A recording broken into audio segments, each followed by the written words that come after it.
আছেন এবং আমাদের সাবেক প্রতিমন্ত্রী আছেন ইনাম ভাই এবং সবাই আপনারা যেখানে এসেছেন, আসসালামু আলাইকুম। আমি খুবই আনন্দিত আপনাদের মাঝে আজকে আসতে পেরেছি। আপনারা জানেন আমাদের আওয়ামী লীগের যে আমাদের জাতির পিতা বঙ্গবন্ধু, প্রথমে আমি কিন্তু গভীর শ্রদ্ধার সাথে স্মরণ করছি সর্বকালের সর্বশ্রেষ্ঠ বাঙালি আমাদের জাতির পিতা বঙ্গবন্ধু শেখ মুজিবুর রহমান, যিনি আমাদেরকে আমাদের প্রিয় বাংলাদেশ দিয়েছেন। আমি গভীর শ্রদ্ধার সাথে স্মরণ করছি 30 লক্ষ শহীদ, 2 লক্ষ মা বোন, যাদের ত্যাগে আমরা আমাদের স্বাধীনতাটা পেয়েছি। আমি গভীর শ্রদ্ধার সাথে স্মরণ করছি সেই 15ই অগস্টে কালো রাত্রে বঙ্গবন্ধুর সাথে বঙ্গমাতা শেখ কামাল, শেখ জামাল, শেখ রাসেল এবং বঙ্গবন্ধুর পরিবারের অন্যান্য সদস্য যারা শাহাদাত বরণ করেছে, এবং আমি আল্লাহ সুবহানাহু ওয়া তাআলার কাছে প্রার্থনা করছি ওনারা সবাই জান্নাতুল ফিরদাউসে যেন ওনারা জায়গা পান। আপনারা জানেন বঙ্গবন্ধু দেশটা স্বাধীন করে দিয়েছিলেন। যখন দেশটা স্বাধীন হয়েছিল তখন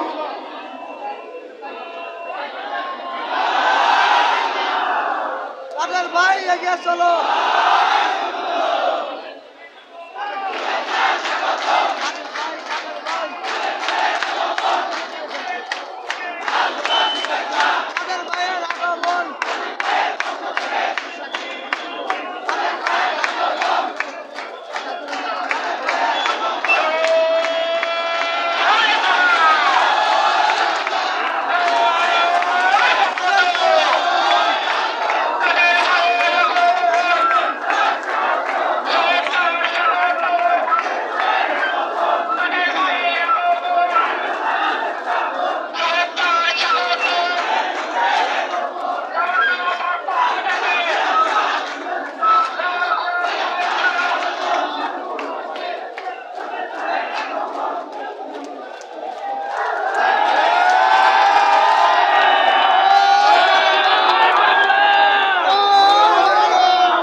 কথাটা বলেছিলাম বঙ্গবন্ধু যেমন দেশ স্বাধীন করলেন, কিন্তু অনেক আগেই উনি এরা ভাবলেন যে পাকিস্তানের সাথে আমরা কিন্তু থাকতে পারবো না। আমরা দেখেছি যে ওই সময় সব সম্পর্ক ছিল আমাদের বাংলাদেশে, পশ্চিম পাকিস্তানে, পূর্ব পাকিস্তানে। ওনারা এখান থেকে আমাদের সম্পদগুলি নিয়ে তারা পশ্চিম পাকিস্তানটাকে তারা উন্নয়নটা করতেছিল। আমাদের ভাষা নিয়ে তারা বলেছিল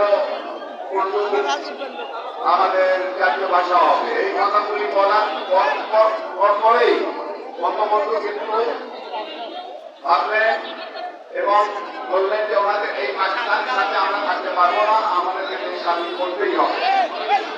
আমরা যখন দেশ স্বাধীন হলো তখন আমাদের দেশে কিছুই ছিল না।